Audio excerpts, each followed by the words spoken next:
I'm in Switzerland. Switzerland, not a bad place to be. So you're already online. Hi, Panayiotis. Hi, François. This is Matthias joining now the stream. Wonderful. Both things in Switzerland. Can you all hear me? Nice and sunny, I would say. Yeah. Beginning of spring. So where are you? I'm in Texas. Okay. Right. Can you all hear me? My microphone was muted. This is, of course, a classical beginner's error on Clubhouse. Panayiotis, François, all good? Can you hear me? Yes, hi, Matthias. Okay, excellent. So thank you all for joining this session, How Creative Investors Address Alpha Erosion. We are here now live on Clubhouse. At the same time, we're streaming to our Opalesk Facebook page and also the Opalesk TV Facebook, the Opalesk TV channel on YouTube. This is the first time we're doing this simultaneously. So I'm super excited. But I'm also excited because we have two absolutely special guests today, Professor François-Serge Lhabitant, who's joining us from Geneva, and Panayiotis Lambropoulos from Austin, Texas. So François-Serge Lhabitant is a professor of finance at the EdTech Business School and a visiting professor of finance at the Hong Kong University of Science and Technology. He has been researching hedge funds since 1994 and has invested, I think, billions right over the years. Equally, Panayiotis has invested billions over a long career. He is the portfolio manager at the Employees Retirement System of Texas, which is a $28 billion retirement plan located in Austin, Texas. And his responsibilities there include sourcing, analyzing, evaluating potential third-party managers, deploying all types of alternative investment strategies, right? And he is also responsible for the Trust's emerging hedge fund manager program, the ERS Launchpad, which he proposed and spearheaded, and we're going to talk about this as well. Let's jump right in, right? So our discussion today is the erosion of alpha in a challenging return environment, and how can investors think differently or creatively. And obviously, right, when investors look at alternatives, they are absolutely interested in alpha, right? Investing in alternative managers is basically all about the alpha. Let's examine first what has led to the erosion of alpha, and are those factors still present or abating? Let's start with Panayiotis. He is the one who's dialing in from Austin, Texas, the furthest away, right? So I'm in Europe, Geneva, with Serge. So let's a warm welcome again for Panayiotis. And please tell us what you see, what you think, and also just for the crowd that's listening, we are recording this session. We are also broadcasting it through our podcast. That means we are not opening up the stage for additional speakers because that would be too cumbersome. We can only record when we have the permission of all speakers in writing. So if you have a question, please email your question to me, nab@opalesk.com. Okay, Panayiotis, I'll give you a go, right? What has led to the alpha erosion? Sure, great. Thank you, Matthias, and thank you for inviting me to this conversation. I don't know if I'll have the definitive answer, but I'll do my best to provide some food for thought, at least how I think of it, and the discussions that I've had with peers. First, I start with the definition of alpha. I know a lot of the definitions lie in the strict sense of the word of the excess return over a benchmark, but I believe alpha lies on a spectrum. And if you think of the spectrum left to right, it goes from your pure alpha to your pure beta spectrum and everything in between. Therefore, alpha, in my opinion, rotates and is cyclical depending on conditions. Therefore, different strategies are relevant for different conditions and opportunities. And therefore, investors should view this rotation and cyclicality somewhat as an up-down knob they can use within their portfolio across a liquidity spectrum and across different strategies. Therefore, portfolio construction is vital, and manager selection therein is just as important. if you're aware or believe in what I just stated. At a high level, I think the erosion of alpha is due to a combination of change in fund characteristics. For example, a lot of asset gathering in certain funds and strategies, combined with change in market conditions. We've seen, for example, a lack of dispersion in many areas of the market, which have contributed to the decrease in the proportion of funds that have generated positive alphas. Therefore, I think it's a matter of capacity constraint, not simply how many funds are in the system. As I approach the question, I start with an anchor point or a parameter, if you will. And for myself, I kind of, for whatever reason, I've kind of stuck my anchor at pre and post financial crisis. And I kind of look at the returns pre-financial crisis that were perhaps unrealistic versus post-return financial crisis that are perhaps more normalized in their expectations. In the early 90s and leading all the way up to the pre-financial crisis, we saw a lot of funds that had first mover advantage that we could argue had led to unrealistic results. And one could argue most of those funds would not pass the institutional risk management or operational test today for many institutions like our own. Therefore, they would be challenged to generate those same types of returns. For example, if George Soros came in our office and said, I'm going all in on one bet and the breakup of the ECM, I'm pretty doubtful that Texas CRS would invest purely on a risk management perspective, although he generated great returns. So perhaps we should view the time period after the financial crisis as a more normal time period in terms of return expectations. I look at the industry composition, which has changed, and I believe we have an 80-20 problem. We have seen the growth of institutionality. We saw hedge funds in the early 2000s, roughly around 2,700 or so, and now we have close to 8,000 hedge funds. We had 200 billion in the hedge fund industry in the early 2000s, and we have close to 3.2 trillion today.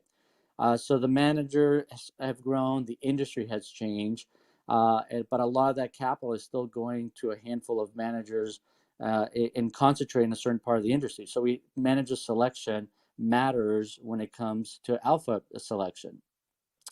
I look at the institutionality that I alluded to. A lot of institutional capital entered the industry, like pension plans, like insurance companies, and they brought their own demands and expectations alongside with them. A lot of institutional capital, they ask for a Ferrari, but they want to pay the price of a Pinto. They want everything to be perfect in terms of managers generating their returns, but they don't want to pay for that. In other words, they don't let hedge funds perhaps be hedge funds. Their role within institutional portfolios have changed. We have hedge funds that have gone from being return seeking to now being risk mitigators. We have lower active risk being taken partly by demand. Therefore, the return expectations and the actual return results have changed. Also, I'm looking at factor investing. Again, alpha versus beta. There's been a massive growth in awareness of single versus multi-factor investing. So perhaps the previously cited alpha returns or overperformance was simply laden with hidden factors and that were beyond your simple beta of one or market risk. And once those factors were identified and accepted, alpha was therefore peeled down further. So perhaps past returns were overstated. And again, perhaps now we're in a more realistic return environment.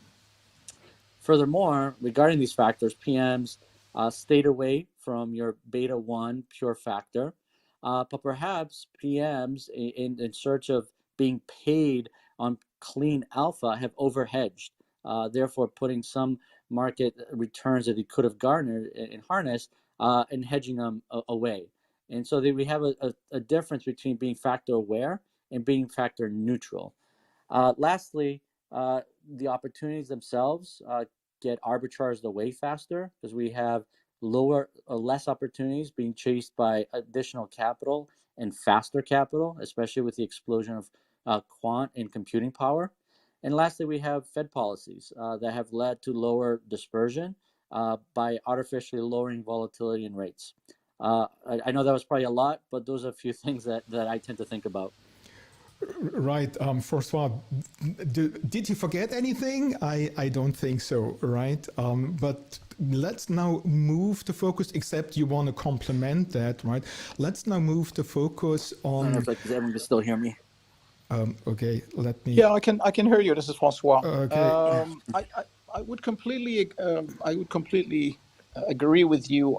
I think a lot of what I would call old alpha has been reclassified as systematic beta or risk premia.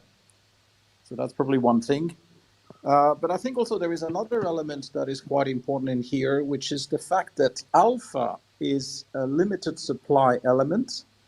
And the only place to get it is by extracting it from another market participant or another group of market participants which have negative alpha. Alpha, in my opinion, is a zero-sum game, right? So if you create alpha, you need to have other people in front of you that create negative alpha. And an interesting thing which may have resulted in a shortage of alpha is the increased move towards indexation and passive strategies. And the more people are indexing, the less negative alpha providers you have. And as a result, if you have less negative alpha providers, it's more difficult to generate positive alpha.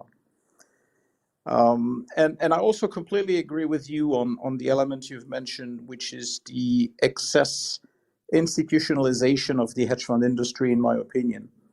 When I started looking at this industry, people were targeting high teens in terms of return, and with risk that were probably in the high teens. Today, if you have a hedge fund with a volatility of more than 6%, people consider it as risky, or a lot of people consider it as risky. And the problem is supply versus demand. If hedge funds want to attract institutional investors, they basically need to deliver very low risk, and as a result, relatively limited returns. So I would completely agree with you on that. So where do hedge fund managers fit in? Do you see their role increasing, decreasing? Do they become more relevant for investors or less?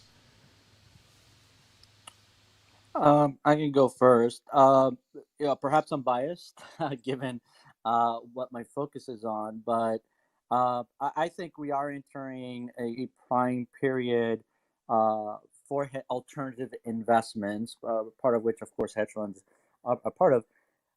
I think for a number of reasons. First, we know, with the exception of the last 12 months and the central bank policy fueled market return, overall returns are going to be hard to come by in the long term, especially with liability focused portfolios like pension plans or insurance companies. Returns are going to have to come somewhere else beyond your traditional equity and fixed income allocation. So I think alternative investments and hedge funds can offer that additional sorts of return. Second, I think we are part of and we are witnessing a massive change in the overall capital market formation led by technology. Alternative investments are fertile ground for creativity. And they're always in the forefront of thinking differently, of taking different types of chances and risks that often lead to excess returns. So I think those portfolios that are able to have those exposures will benefit greatly from that. So for myself, I'm not a betting man, but if we're all talking 5-10 years from now, I think the 3.2 trillion most likely looks more like 7 or 8 trillion in the alternative industry. Now, Francois, what is your take on hedge funds? Sure, I guess I'm biased as well. I think if you want to generate alpha, hedge funds is probably the only solution that makes sense. And the problem, in my opinion, today is a lot of the, let's call it beta sources of returns,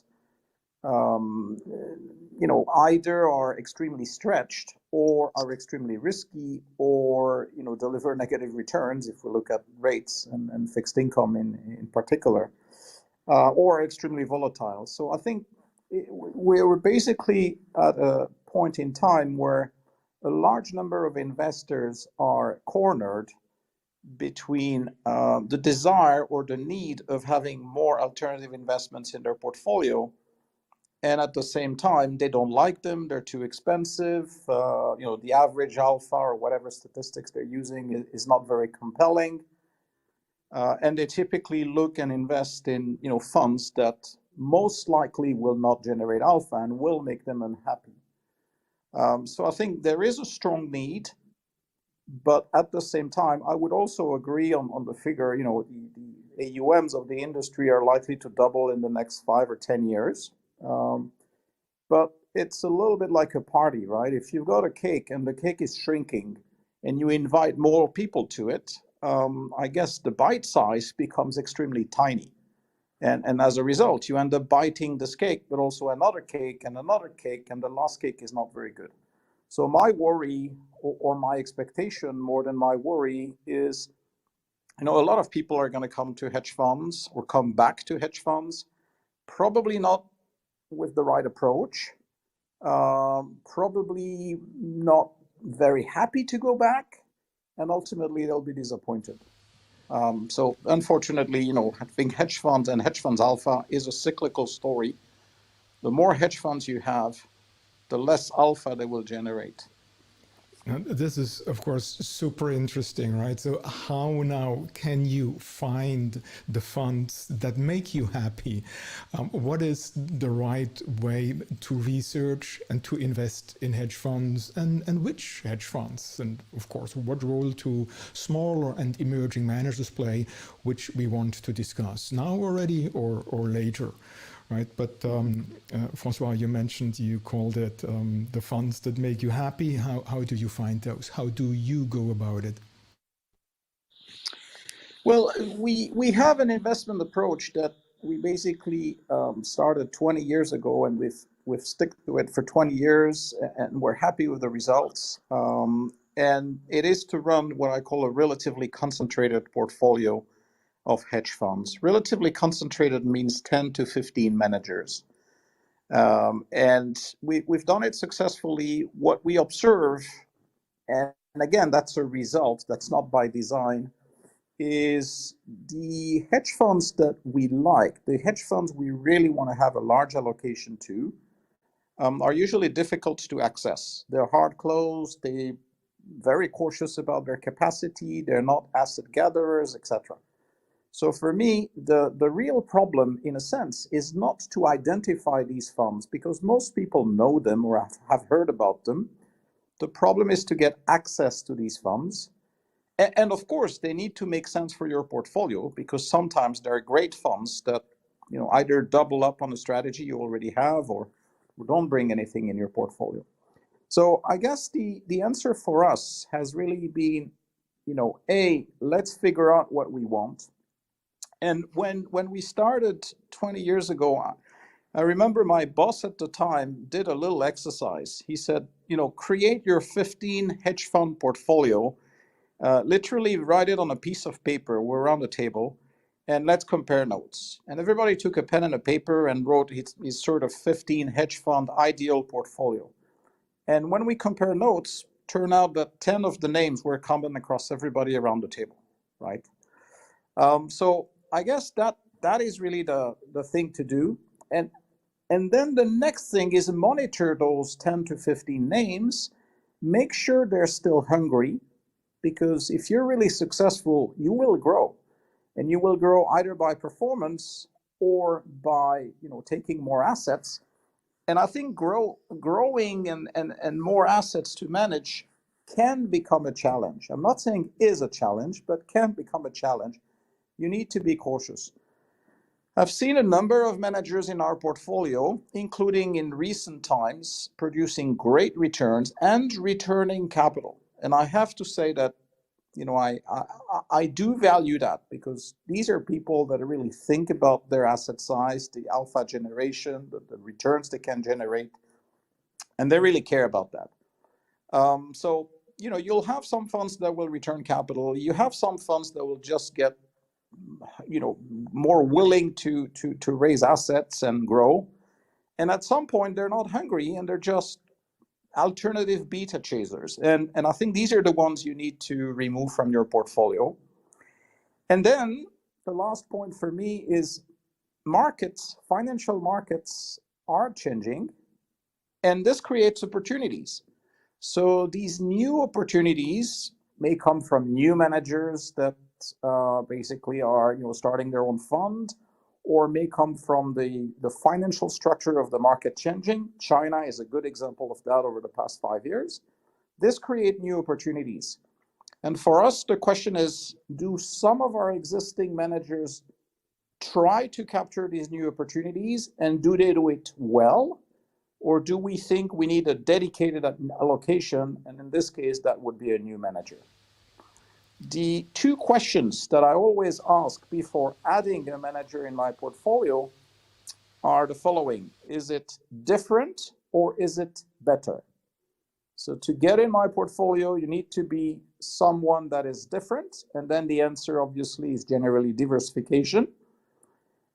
Better means return enhancement. Sometimes we find the ideal, which is you're both different and better. But it is unusual, I have to say, because after 20 years of doing it, we have pretty good people in the portfolio. But you need to fulfill one of the two at least to be selected in our case. And the last point, which for me is crucial as well, is the quality of the operations, the quality of the infrastructure. Since day one, 20 years ago, we have an operational due diligence team. My view is I'm not here to invest in operational risk. I'm here to take investment risk through our managers. I'm happy to take that risk. I expect some return against that. But if hedge funds have a poor setup, we walk away. We try to improve, we try to change it. If it doesn't work, basically we walk away. Well, François, this was a very enlightening, fantastic approach. Panayiotis, how do you do it? Yeah, sure. So a couple comments I would quickly add that Francois touched upon. One, I return back to the 80-20 problem that I think he indirectly alluded to in terms of asset growth. And as I mentioned before, I think that is part of the problem that we have in the industry, where 80% of perhaps industry assets are managed by 20% of all managers. We simply see larger funds get larger because larger in the mind of some investors implies perhaps safety. We know that not to be true. We saw that with Lehman Brothers, for example. A very large organization wasn't that safe after all.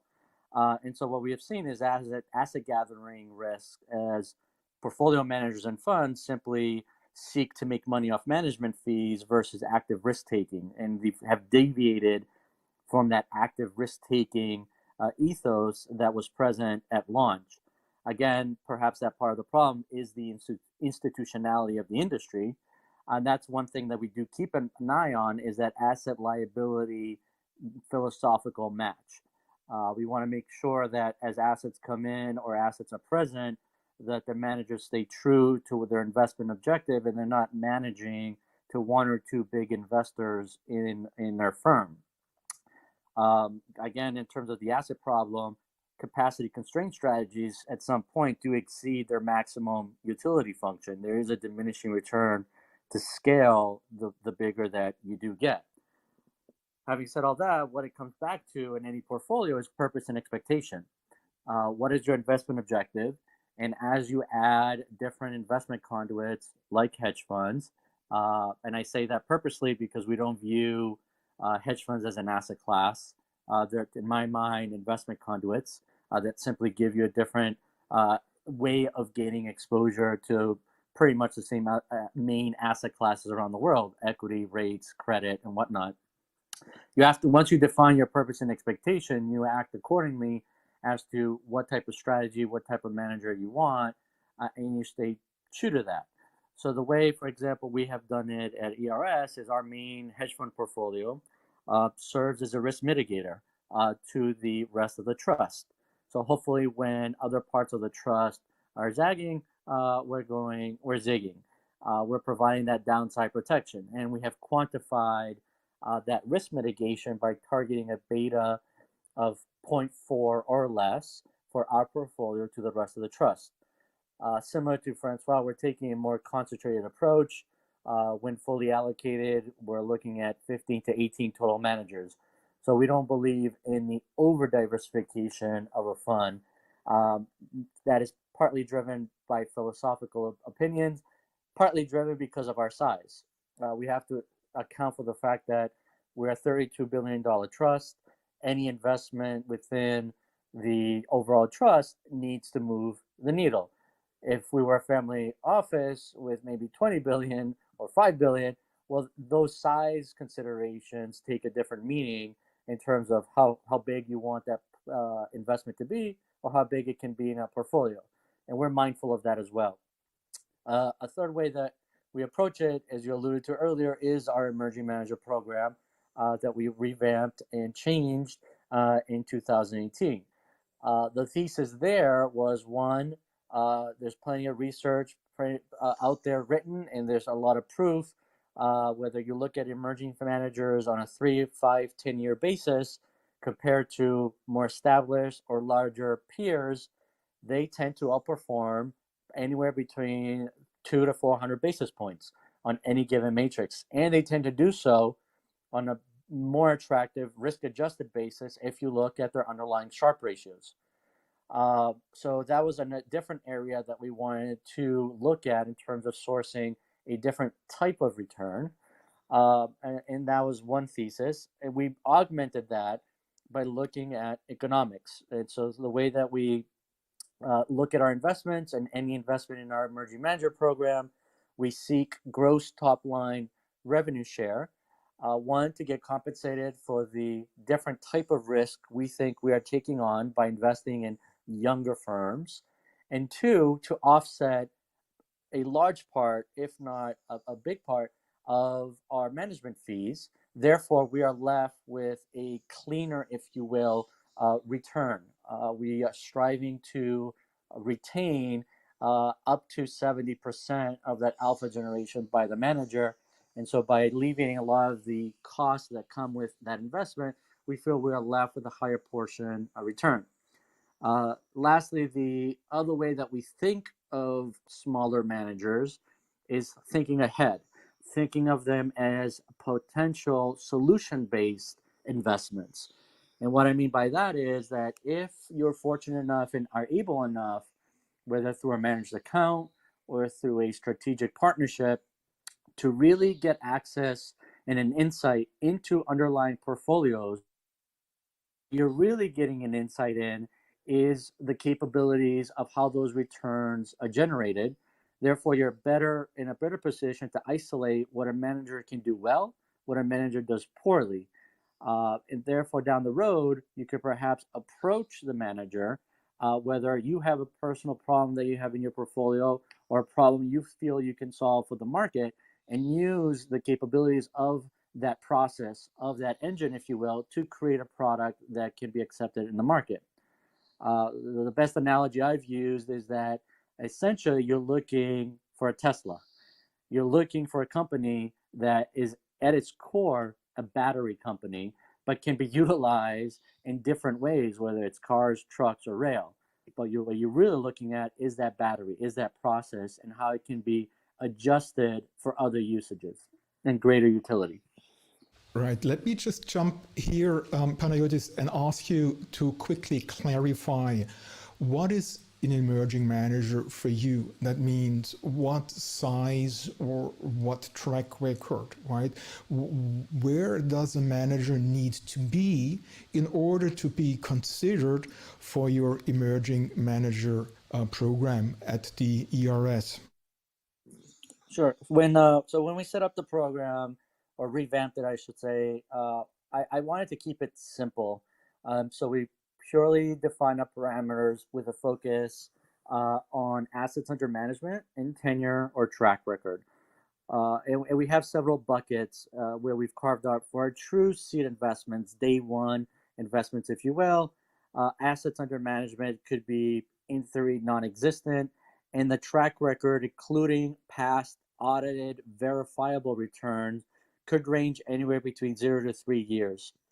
For our acceleration part of our program, assets under management could range anywhere between 3 to 500 million, and the track record could be up to 5 years. Basically, here we're looking for managers that may need that extra push in their capital raise or business growth. We will also consider incubations. Those are managers that are perhaps currently at a firm, managing their own portfolio, maybe thinking of launching a fund, but they're not quite ready to run or manage their own business. Those type of managers, the caveat there is that they will be linked to our strategic partner, which is PAMCO Prisma, for an operational oversight and growth, if you will, and then we can let them spin out on their own. Lastly, we may consider what I like to call re-emerging managers. Those are managers whose assets under management, for whatever reason, have declined from a rather attractive peak, and are back down to perhaps that $300 to $500 million range or less. If we feel comfortable that we understand why those assets decreased and we're comfortable with the reason, what we are really looking for is to leverage their experience that could lead to new growth or a second bite at the apple, if you will, a new life for the fund. So those are the 4 buckets that we have set up when we define our emerging manager universe. Right. And Francois, how about at your sides, the role of smaller and emerging managers? What is their role? How do you research them? What are your parameters for inclusion in a portfolio? Sure. We have also the idea that, if you do an allocation in the portfolio, it needs to move the needle. So our, what I would call minimum target allocation is 50 million US dollars, which is a relatively large number. We want minimum operational quality from the funds we invest in, and our expectation is that a fund with less than 500 million US dollars would not be able to match our operational requirements. So basically, we typically invest with fund with at least $500 million. Now, there has been exceptions historically, although we're not seeking those exceptions, just to be clear. But the first type of exception is we know the manager from a previous fund where either we monitored or we were invested. The manager spins off. It is highly likely to reach those $500 million. We may get involved on an early stage. So that is what we consider as an emerging manager, but it's an emerging experienced manager. The second example that I often quote is there's been one exception, and that's the most extreme in the history of Hedge. The smallest fund we ever allocated was a $5 million fund, which would typically fall off the radar of 99.9% of the institutional allocators. It was $5 million, mostly prop capital. We doubled the assets. We put $5 million as well. So the fund became $10 million. And the fund grew to, if I'm correct, approximately $250 or $300 million. And we were still half of it. So that was a very specific strategy. We liked the fund. The fund was basically supported by a larger operational platform, which means the operations were fine for us. We liked the strategy. We knew the manager. Then the manager decided to spin off and sort of be fully independent. We reviewed the operations. It clearly didn't fly for us, so we didn't follow. So for me, again, I think the discussion of emerging versus more established managers is always one where people are sort of having strong views. My view is a bit different. It is very similar to venture capital versus blue chips. If you do venture capital, that's one strategy. You have your death rate, which is relatively high. And the average of the venture capital is probably completely irrelevant, because what matters is your stock picking skill, or in the case of managers, your manager's selection skills. If you select the right emerging managers, then it's an interesting strategy. If you select the average emerging manager, I would probably claim that it's not that interesting. There's too many managers that don't make it or are just very average minus fees. And the same thing, by the way, applies to the established. If you pick up the established managers on average, you get something that is probably very close to market returns, if not less. If you are able to pick up the right ones, then you might get a much, much better result.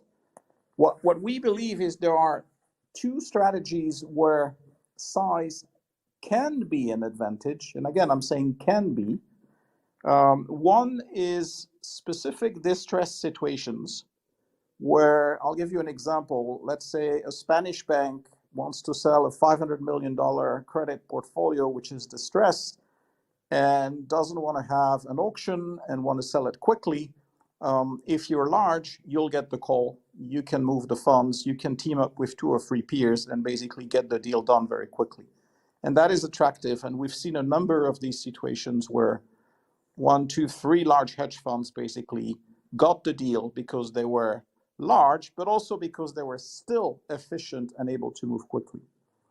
And the other area where we believe that size can be an advantage is the quant space, where you've got firms that can hire hundreds of researchers, have computing power, data storage, can buy alternative data, can execute in a better way, have better research, etc. So in my opinion, the quant is really an area where you need to reinvent yourself on a continuous basis. And I think if you're a very, very small firm, you might have a better model when you start, but then the erosion of your model is far too rapid that you can cope with it. So these are two strategies where we typically prefer, in general, larger funds. I'll probably add activism in there as well. Yes, you're right. I mean, I would agree. Although, I mean, in each of those strategies, there is an although, right? With activism, if you're too large, you're forced to do large deals, right? So I guess that's the problem. Same thing with quants. If you have too much money to run and your marginal model is not as good, you're kind of forced to put it in action in the portfolio, even though you don't like it. And credit, same thing. So I think it can be an advantage, but it's really about the mindset of the managers that are cautious about generating returns, pocketing performance fees rather than management fees. Let's look quickly at the other side of the table, right, which is the side of the managers. You as investors, what advice would you have for managers that are trying to raise capital? How can they stand out from the noise, so to speak? Who wants to go first and take that? I can try if you want. Sure. I think it was Groucho Marx that used to say he would never become a member of a club that would accept him as a member. So I'm almost tempted to say that a manager that is trying to raise capital is not a very good sign. Now, reality is, fortunately or unfortunately, there is a lot of new managers, and there's so many of them trying to raise assets that it becomes complicated. For me, I think the key point, and it's not an easy one, is they need to have a good strategy, a strategy that generates alpha, ideally differentiated. It can be skill-based, it can be position-based, it can be flow-based, it can be quant, it can be qualitative, fundamental, macro, whatever you want. But you need to clearly have an alpha value proposition, and you need to stick to it. So for me, that is absolutely crucial. The second thing is you need to have a clear view on the AUM that you can run in this strategy. And things can evolve because the markets are changing. But I think there is nothing more frustrating from an allocator's perspective where you talk to a manager, they're launching, they plan to close the fund at 500 million.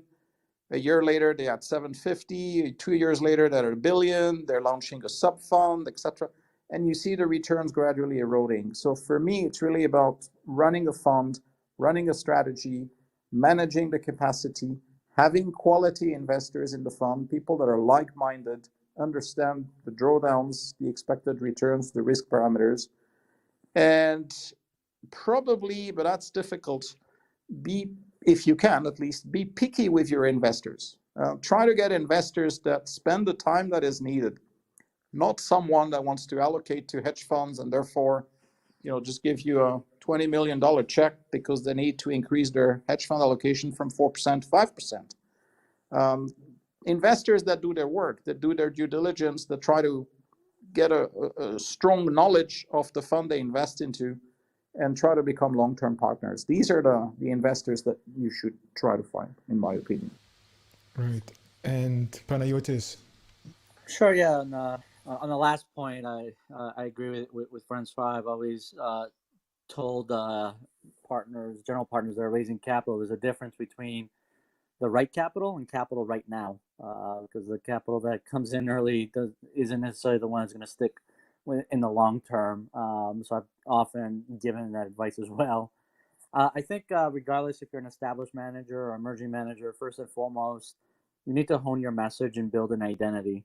You need to know who you are and why you exist. It's akin to somebody asking you in an interview, tell me about yourself. A simple question, but it can be a messed up approach if you try to get too complicated and cute with the response.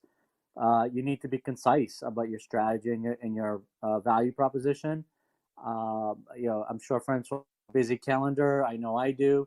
There are only 250 trading days in the year. You may only get one shot in one calendar year to speak to us, given the voluminous amount of meeting requests that we get in addition to our other responsibilities. As I mentioned before, I view hedge funds as a business, and managers should view that as a business, not a trading desk. And you should be true to yourself. Good analysts don't make good PMs, and good PMs don't make good business owners. And investors can tell the difference. I would say avoid shotgun weddings or marriages of convenience. If you're going into a business with someone that you haven't worked with before, the odds are against you succeeding. Plan ahead early and often. Seek honest feedback and advice from existing clients, investors, and colleagues. Build an adequate runway to manage your business and plan the right amount of capital to run that business. Understanding the difference between your fixed and variable costs. You need to focus on infrastructure these days and key hires like investor relations and compliance, but don't overdo it, because not all bells and whistles add value to the process or your business. Think of your service providers as your allies, and they could give you great advice and expertise of what best practices in the industry. At the same time, if you think of outsourcing any of your services, especially as you're building a business, just remember that you're outsourcing your name and your reputation, and you probably require more due diligence on that aspect of your business as well. Have a great marketing plan in place. Marketing is not fundraising. Have a clear plan of who you're targeting, why, and how often you interact with them. And kind of keep the fact that capital raising is a long-term venture. It requires patience and building relationships. Kind of think of that rule of 7 touch point, if you will. And at the end of the day, timing is everything, especially if you're launching a fund. Think of any beta tailwinds that you may have for your strategy and your product, whether or not it's going to be in demand in the market. So Panayiotis, let's zoom in a bit on your ERS Launchpad, right, which is your Trust's Emerging Hedge Fund Manager Program.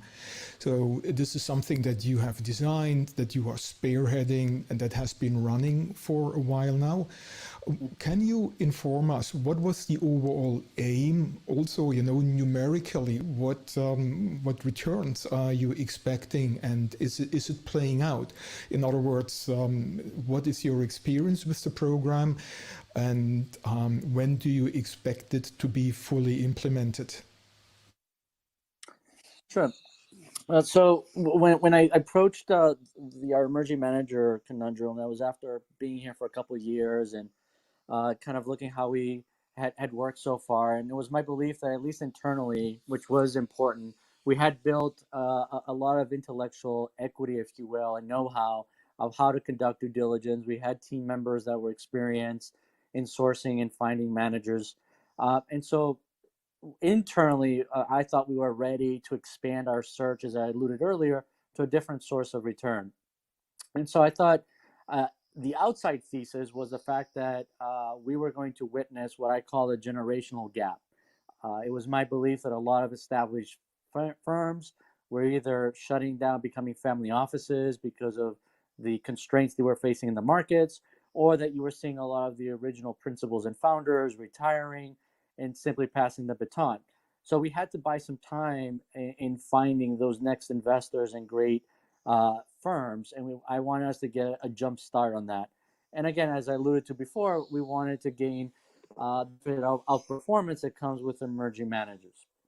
And so when I approached the problem, the objective was to create some type of customized venture that aligned our internal goals with external resources through a true partnership. I wanted ERS to benefit from a global network of external resources. So in a way, synthetically, if you will, extend our internal staff's bandwidth. Just to put that in perspective, there's only 5 of us on the team in the middle of Texas. So, and this is a global industry. Most importantly, ERS wanted to retain control on the investment due diligence and investment decisions. And as I alluded to earlier, we wanted to retain and create a different source of alpha, a synthetic alpha, if you will. And so the overall objective was to create a farm system for the trust if we met the above goals. And the goal was eventually and hopefully to invest early enough with funds that become successful, early enough in their business cycle, and with time they could grow and find their way into either our main absolute return portfolio or some other part of the trust and augment those strategies with other part of the trust. The goal is to build a relationship early and to get to know the manager's strengths and weaknesses, their ability to generate returns and manage their portfolio.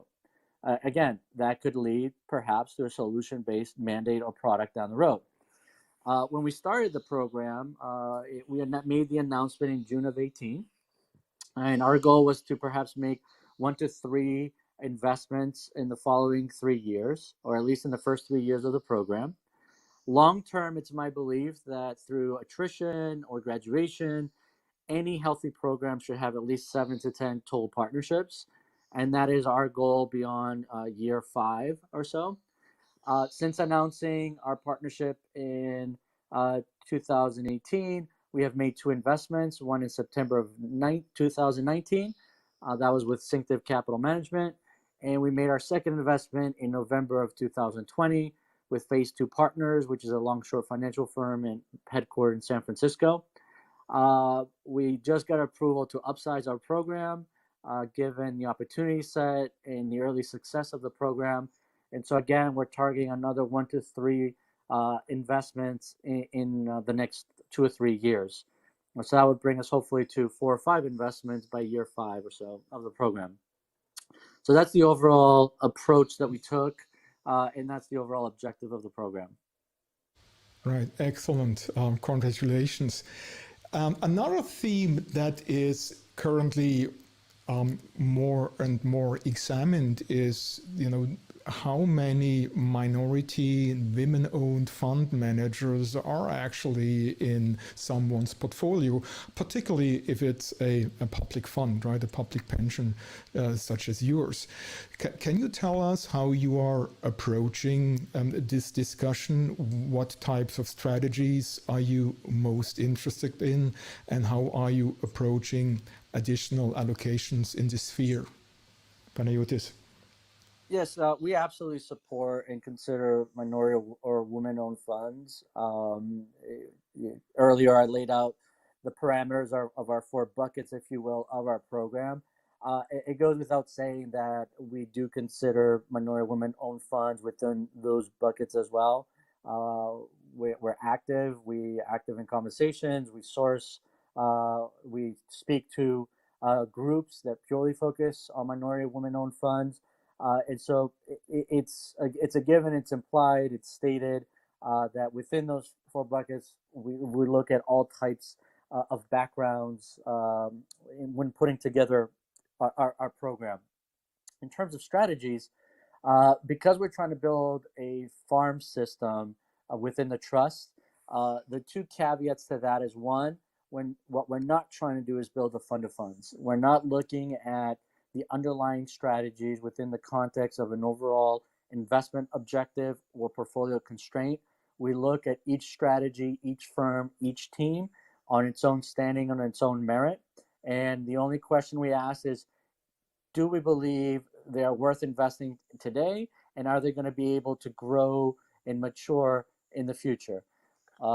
And those strategies that come into focus are strategies that we're already familiar with and already invested in within the trust or our absolute return program. For the time being, the strategies that we're staying away from are the less liquid strategies that are harder to quantify in terms of due diligence from the past, need a far more capital than other more liquid strategies.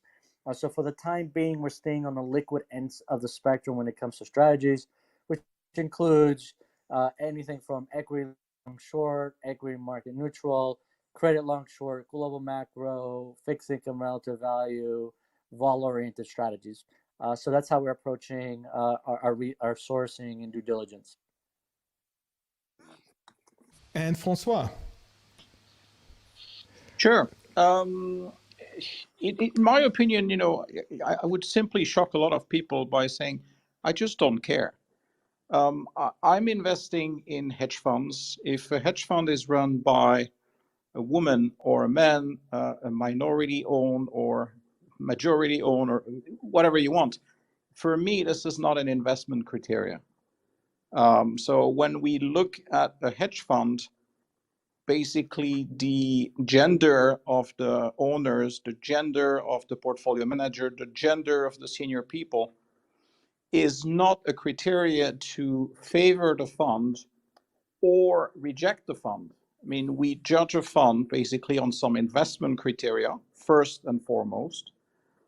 We do have, of course, some what I would call policies that we like to follow. There are some areas where we don't want to be involved or we don't want to be associated with.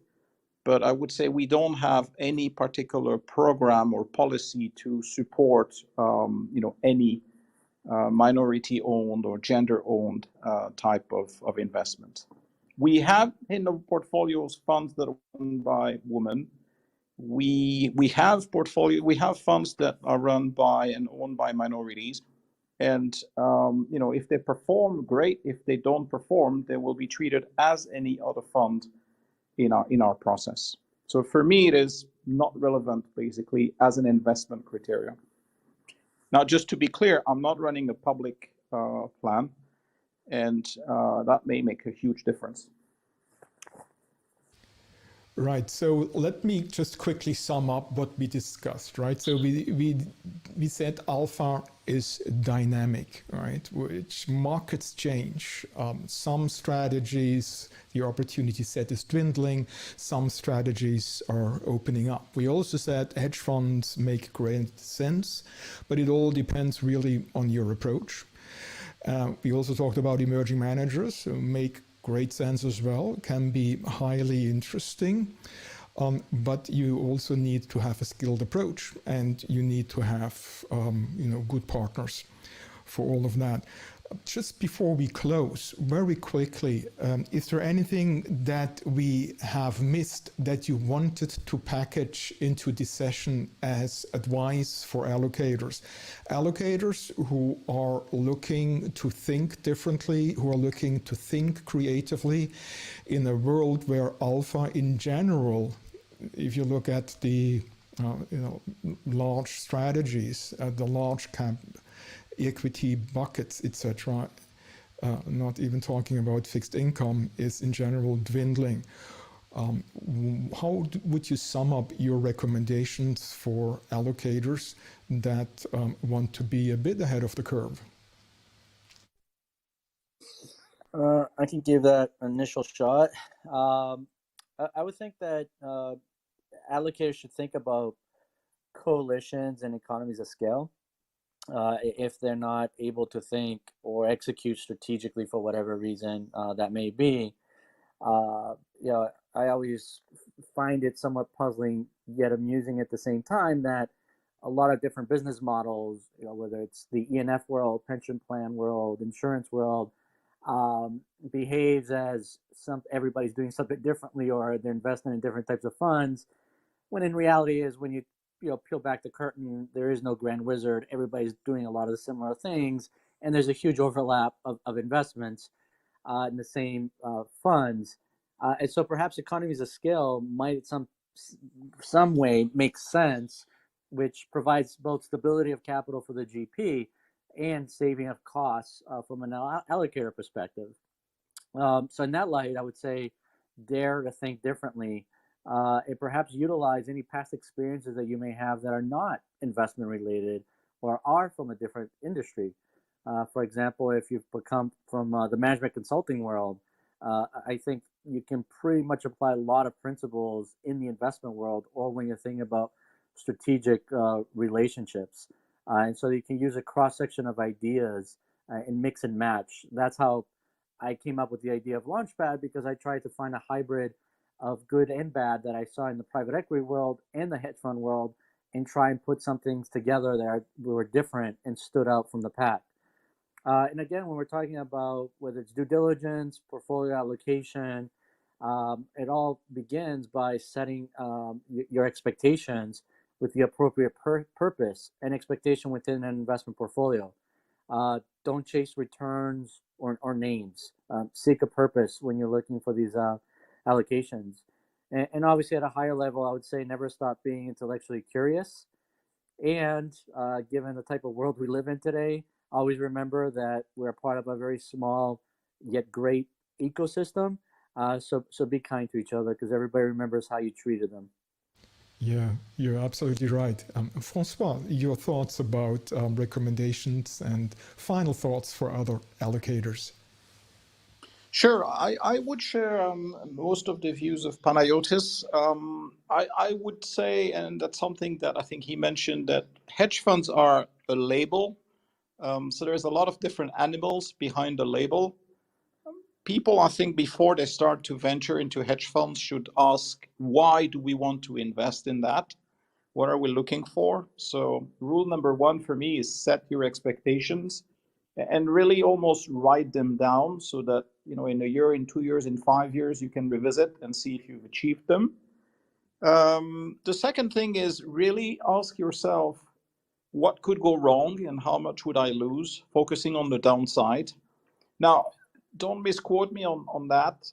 Focusing on the downside, if you can't afford to lose, more than 2, 3, 4% of your portfolio, then hedge funds won't be the solution. For me, focusing on the downside is really, if there is a disaster out there for the fund, how much can we lose? What's the real Armageddon scenario? And can you live with it at the portfolio level? Which I would summarize as understand the risks that you're taking. And sometimes those risks might be large, but you can take a large risk if you understand them and you know they're here.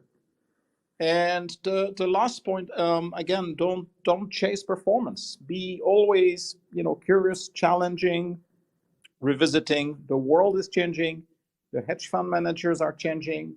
Things that worked beautifully yesterday will not necessarily work tomorrow. Maybe they will, maybe they will not. But always challenge the assumption that it worked yesterday, it worked for my friends, I need to be there as well. Absolutely, I absolutely agree. I want to take the time, the last minute here, to thank you both, François-Serge Lhabitant from Geneva, and Panayiotis Lambropoulos from Austin, Texas. You really did a wonderful and amazing and fantastic job. This is why I have recorded this session. It's going to be available tomorrow in our podcast, Alternative Investments, Clubhouse session. We also have it on our YouTube channel, youtube.com/OpalesTV, and on the Opalesk Publications channel on Facebook. We will come back here to Clubhouse in about 1 week. Please sign up to get our alerts at opalesk.com/live, or if you want to follow us via Clubhouse on opalest.com/clubhouse. I am going to end the broadcast now. Thank you all for joining and hope to see you back soon here. Please all stay healthy. All the best. It was great having had you. Bye-bye. Thank you. Thank you. Bye-bye.